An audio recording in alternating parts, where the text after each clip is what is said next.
सकाळची सुरुवात गरम पाण्याने केली. त्याच्यानंतर लगेचच वेळ न घालवता डाळ भाताचा कुकर लावून घेतला, कारण आज मला दिवसभर भरपूर कामे होती. त्याच्यानंतर हे कपाट अस्ताव्यस्त झालं होतं, म्हणून मी हे स्वच्छ करून घेतलं. बघू शकता किती सुंदर कपडे झाली ठेवून. त्याच्यानंतर लगेचच झाडू मारून घेतला. सकाळपासून मी 2 ते 3 वेळा झाडू मारला होता, पण तरी पण बघू शकता किती घाण झाली. आणि दुपारच्या जेवणामध्ये साधा सिंपल मेनू होता, शेपूची भाजी आणि तांदळाची भाकरी.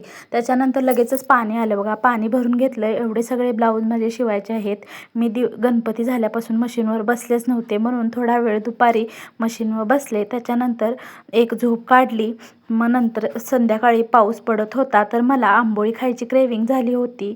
मग आंबोळीसाठी मी काय तांदूळ भिजवले नव्हते, म्हणूनच मी तांदळाच्या पिठाचे घावणे करून माझी आंबोळीची क्रेविंग भागवण्याचा प्रयत्न केला. मी लगेच चटणी करून घेतली खोबऱ्याच्या चटणीला तडका दिला. लगेचच तांदळाच्या पिठामध्ये मीठ घालून तांदळाचं पीठ भिजत ठेवलं. त्यासोबतच बटाट्याची भाजी देखील फोडणी घालून घेतली. बटाट्याची भाजी किती सुंदर आणि टेम्पटिंग दिसते बघू शकता. त्याच्यानंतर मी लगेचच घावणे घालून घेतले आणि बघू शकता अशी प्रकारे माझी क्रेविंग मी पूर्ण केली. कसं भारी दिसते बघू शकता. आपलं ताट रेडी.